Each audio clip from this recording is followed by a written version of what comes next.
नमस्कार दोस्तों, मैं हूं शेषमणि पांडे और आप सभी का स्वागत है मेरे YouTube channel the secrets of medicine पर, जहां पर आपको मिलती है मेडिसिन से रिलेटेड इन्फॉर्मेशन। आज के इस वीडियो में हम बात करने वाले हैं पीसीओएस यानी कि पॉलीसिस्टिक ओवरी सिंड्रोम के बारे में। हम जानेंगे कि इसके क्या सिम्टम्स होते हैं, इसके कारण क्या होते हैं, क्या-क्या कॉम्प्लिकेशन होते हैं और इसे कैसे कंट्रोल किया जा सकता है।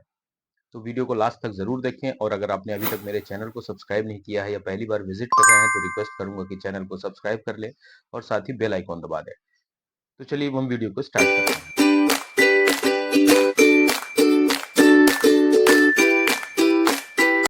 पीसीओएस यानी कि पॉलीसिस्टिक ओवरी सिंड्रोम, जिसे पीसीओडी भी कहा जाता है, जो कि इसका एक पुराना नाम है।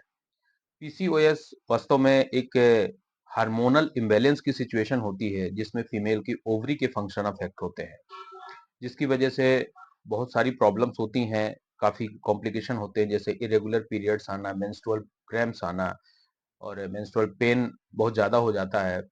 और पीरियड्स या तो आते ही नहीं हैं या फिर कई बार 2 से 3 महीने के लिए उसमें गैप होने होने लगता है। तो इसके अलावा एक्ने आना और अनवांटेड फेशियल ग्रोथ होना या अनवांटेड हेयर्स और भी जगह पे आ सकते हैं, ये इसके कुछ सिम्पटम्स होते हैं। वेट गेन होना भी इसमें ज़्यादातर देखा जाता है और मूड स्विंग होना, डिप्रेशन आना, कई तरह के कॉम्प्लिकेशन इसमें इस बीमारी में देखे जाते हैं। अगर इस बीमारी को ठीक नहीं किया गया तो इसमें बांझपन की भी स्थिति पैदा हो जाती है बहुत सारी महिलाओं में। तो हम इसके जानेंगे क्या-क्या कारण हो सकते हैं और क्या-क्या इसमें कॉम्प्लिकेशन देखने को मिलते हैं। तो पीसीओएस के जो मेन कारण होते हैं, उनमें कई तरह के कारण हैं। हार्मोनल इम्बैलेंस है, बहुत सारे हार्मोन्स का जो असंतुलन हो जाता है। एक बहुत ही महत्वपूर्ण हार्मोन होता है सेक्स हार्मोन बाइंडिंग ग्लोब्यूलिन। इसका ब्लड में अगर लेवल कम हो जाता है, उस वजह से भी हार्मोनल इम्बैलेंस होता है। ये सेक्स हार्मोन बाइंडिंग ग्लोबुलिन क्या होता है? ये करीब 3 प्रकार के सेक्स हार्मोन्स को बाइंड करके ब्लड में ये कैरी करके रखता है और इसका लेवल कम होने की वजह से शरीर में टेस्टोस्टेरोन का लेवल बढ़ने लगता है। टेस्टोस्टेरोन मेल और फीमेल दोनों में पाया जाता है, लेकिन फीमेल में इसकी मात्रा कम होनी चाहिए। सेक्स हार्मोन बाइंडिंग ग्लोबुलिन अगर इसकी कमी हो जाती है, तो इसके चलते टेस्टोस्टेरोन का लेवल फीमेल में भी बढ़ने लगता है और ये टेस्टोस्टेरोन का लेवल फीमेल में अगर बढ़ने लगता है तो ये एक एनाबॉलिक हार्मोन की तरह काम करता है, जो इंसुलिन रेजिस्टेंस को भी अफेक्ट करता है और इसके चलते वेट गेन होना और फॉलिकल्स में इसमें फंक्शन डिस्टर्ब होते हैं और ये फॉलिकल्स में सैक्स बनने लगते हैं, सिस्ट लाइक स्ट्रक्चर दिखने लगता है, जिसमें एग जो है तो इमेच्योर फॉर्म में रहते हैं और वो फॉलिकल से रिलीज नहीं हो पाते हैं, जिसकी वजह से पीरियड में इरेगुलरिटीज आती है या पीरियड स्टॉप हो जाते हैं। एसएचबीजी जो लेवल होता है, ये बेसिकली बाइंड करके रखता है 3 प्रकार के हार्मोन, जिन्हें हम कहते हैं एस्ट्रोजन, डाइहाइड्रोटेस्टोस्टेरोन डीएचटी और टेस्टोस्टेरोन। इसमें सबसे ज्यादा जो प्रमुख होता है वो होता है टेस्टोस्टेरोन को इम्बैलेंस कर देता है ये। तो इस वजह से ये कॉम्प्लिकेशन स्टार्ट होते हैं। हालांकि ये हार्मोन्स मेल में भी अफेक्ट करता है, जिसमें टेस्टोस्टेरोन की कमी होती है और मेलनेस में प्रॉब्लम होती है, प्यूबर्टी ग्रोथ में दिक्कत होती है। तो इस तरह की सिम्टम्स अगर डेवलप होते हैं तो कई बार डॉक्टर से एसएचबीजी का टेस्ट कराने के लिए बोलते हैं, चाहे वो मेल हो फीमेल हो। लेकिन इस वीडियो में हम पीसीओएस के बारे में डिस्कशन कर रहे हैं, तो ये भी एक कारण बनता है पीसीओएस डेवलप होने के। तब एक ल्यूटिनाइजिंग हार्मोन भी होता है जो कि ओव्यूलेशन को स्टिमुलेट करता है।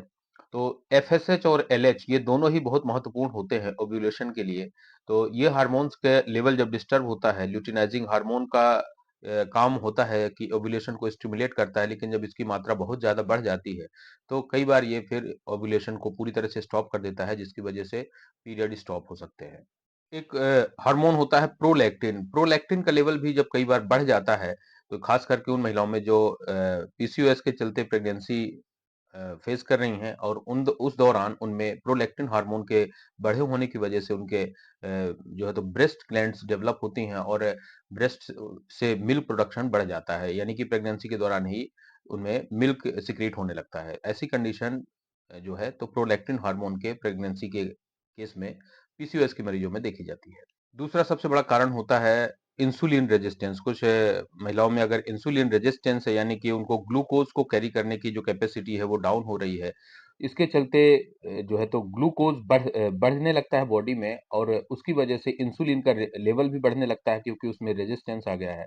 और ये इंसुलिन एक एनाबॉलिक हार्मोन की तरह काम करता है जिसके कारण वेट बढ़ने लगता है और ये टेस्टोस्टेरोन के लेवल को भी इंक्रीज़ कर देता है, जिसकी वजह से हार्मोनल इम्बैलेंस क्रिएट होता है और फिर पीरियड्स में इरेगुलरिटीज़ आती है। और ये सिस्ट भी बनाने में महत्वपूर्ण भूमिका निभाता है क्योंकि इसकी वजह से जो फॉलिकल्स में सैक्स लाइक स्ट्रक्चर बनते हैं जिसमें लिक्विड से भरे हुए थैली होती हैं जिनमें कई एग्स होते हैं और ये फॉलिकल से बाहर नहीं निकल पाते हैं, ये सबसे बड़ा कारण होता है। इन सब कारणों के अलावा जेनेटिक्स भी इसका सबसे बड़ा कारण होता है। कई महिलाओं में अगर उनके फैमिली हिस्ट्री में उनकी मदर को, सिस्टर को या आंटी को, किसी को भी अगर है तो उनको भी होने के चांसेस ज़्यादा देखे जाते हैं। अब हम देखते हैं कि पीसीओएस कितने टाइप का होता है। तो according to etiology of PCOS इसे कई कैटेगरी में डिवाइड किया गया है। जो पहली होती है उसे बोलते हैं इन्फ्लेमेटरी टाइप ऑफ पीसीओएस। इस कंडीशन में क्या होता है, स्ट्रेस और क्रॉनिक इन्फ्लेमेशन के चलते बॉडी में जो तो हार्मोनल इम्बैलेंस क्रिएट होता है यानी कि टेस्टोस्टेरोन का लेवल बढ़ने लगता है, साथ ही इंसुलिन रेजिस्टेंस भी बढ़ता है, तो जिसकी वजह से काफी कॉम्प्लिकेशन देखे जाते हैं। ऐसे मरीजों में जो सिम्टम्स ज्यादातर देखे जाते हैं उनमें है recurrent rashes, allergy, sneezing, headache और माइग्रेन। ये सिम्टम्स जो है तो इन्फ्लेमेटरी टाइप ऑफ पीसीओएस में देखे जाते हैं। दूसरा टाइप है इंसुलिन रेजिस्टेंस टाइप पीसीओएस। इसमें इंसुलिन रेजिस्टेंस के कारण जो है तो इंसुलिन बढ़ जाता है। इंसुलिन बढ़ने के कारण ये टेस्टोस्टेरोन के लेवल को भी अफेक्ट करता है जिसके कारण ओवरी के फंक्शन डिस्टर्ब हो जाते हैं और उसके कारण एफएसएच और एलएच का लेवल भी बढ़ने लगता है जो कि ओव्यूलेशन को अफेक्ट करते हैं और पीरियड्स में इरेगुलरिटीज लाते हैं। इससे रिलेटेड जो सिम्टम्स देखे जाते हैं वो है स्किन टैग्स, पिगमेंटेशन और sugar craving, weight gain, weight lose ना होना, इवन एक्सरसाइज करने के बाद भी वेट लूज नहीं होता है ऐसे पेशेंट। जो तीसरा टाइप ऑफ पीसीओएस है उसे बोलते हैं एड्रीनल स्ट्रेस पीसीओएस। बहुत ज्यादा स्ट्रेस के चलते कई बार एड्रीनल ग्लैंड जो है तो एक हार्मोन रिलीज करती है ताकि वो स्ट्रेस को ओवरकम कर सके। ये हार्मोन जो है वो इम्बैलेंस क्रिएट करता है हार्मोन्स का और इस स्ट्रेस के चलते टेस्टोस्टेरोन का लेवल बढ़ने लगता है बॉडी में फीमेल में और ये टेस्टोस्टेरोन जो है तो ओवरी के फंक्शन को अफेक्ट करता है। तो एड्रिनल स्ट्रेस की वजह से जो पीसीओएस डेवलप होता है ऐसे मरीजों में जो सिम्टम्स देखे जाते हैं एंजाइटी है, मूड स्विंग्स, डिप्रेशन होना और लो सेक्स डिजायर जिसे लॉस ऑफ लिबिडो भी कहते हैं और स्लीप डिस्टरबेंस, ये सिम्टम्स कुछ देखे जाते हैं। जो चौथा टाइप का पीसीओएस का कॉम्प्लिकेशन होता है उसको बोलते हैं पोस्ट पिल्स पीसीओएस। बहुत सारी महिलाएं बर्थ कंट्रोल करने के लिए ओरल कॉन्ट्रासेप्टिव पिल्स लेती हैं और प्रोलॉन्ग यूज के बाद जब वो उन्हें स्टॉप करती हैं तो करीब 3 से 6 महीने तक इसमें जो तो हार्मोन्स का लेवल बढ़ा रहता है। ये बढ़े हुए गोनेडोट्रोपिन्स हार्मोन्स का जो लेवल होता है वो ओवरी के फंक्शन को डिस्टर्ब करता है और उन्हें पीसीओएस के सिम्टम्स बनाता है। अब according to phenotype in PCOS इसको भी 4 पार्ट में डिवाइड किया गया है यानी कि टाइप ए, बी, सी और डी।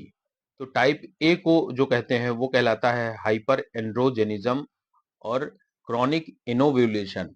मतलब इसमें आपका एंड्रोजन लेवल बढ़ा हुआ रहेगा और पीरियड्स का जो है तो इरेगुलरिटीज रहेगी और इसमें साथ में आपका ओवरी में सिस्ट लाइक स्ट्रक्चर भी दिखते हैं। टाइप बी होता है उसे बोलते हैं हाइपर एंड्रोजेनिज्म और क्रॉनिक एनोवुलेशन। इसमें मतलब एंड्रोजन्स का लेवल बढ़ा होता है और ओव्यूलेशन जो अफेक्ट होता है लेकिन इसमें सिस्ट लाइक स्ट्रक्चर नहीं दिखते हैं। जो टाइप सी होता है उसको बोलते हैं हाइपर एंड्रोजेनिज्म और पॉलीसिस्टिक ओवरीज। इसमें एंड्रोजन का लेवल बढ़ा होता है और सिस्ट ओवरी में सिस्ट दिखते हैं लेकिन इसमें ओव्यूलेशन अफेक्ट नहीं होता है। और जो चौथा टाइप होता है उसको बोलते हैं chronic anovulation and polycystic ovary.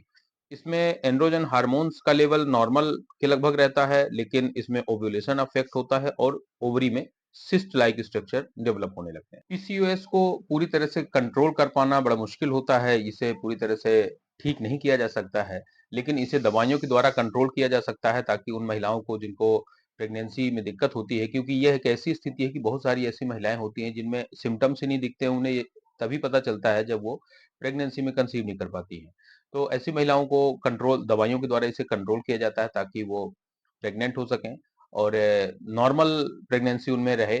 लेकिन ये मेनोपॉज के बाद इसके सिम्टम्स काफी बेहतर हो जाते हैं और दवाइयों द्वारा इसे कंट्रोल किया जा सकता है। अब इसके कंट्रोल करने के लिए कई तरह की अप्रोचेस होती हैं, हार्मोनल थेरेपी होती हैं, बहुत सारे हार्मोन्स दिए जाते हैं, इसके अलावा वेट गेन अगर हो रहा है तो वेट रिड्यूस करने के लिए सलाह दी जाती है, कई बार ऑरली स्टेट वगैरह भी दिया जाता है।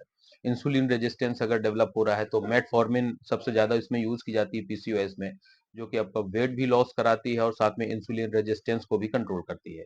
तो ये इस टाइप के कुछ प्रोसेस होते हैं जो कि प्रॉपर डायग्नोस करने के बाद आपको आपके डॉक्टर, आपके गायनेकोलॉजिस्ट रिकमेंड कर सकते हैं। तो मुझे उम्मीद है दोस्तों कि ये वीडियो आपको पसंद आएगा और ऐसे ही मेडिसिन से रिलेटेड और मेडिकल से रिलेटेड वीडियोस के लिए आप हमारे चैनल को सब्सक्राइब करें और साथ ही बेल आइकन दबा दें। मिलते हैं नेक्स्ट वीडियो में। Thank you so much for watching.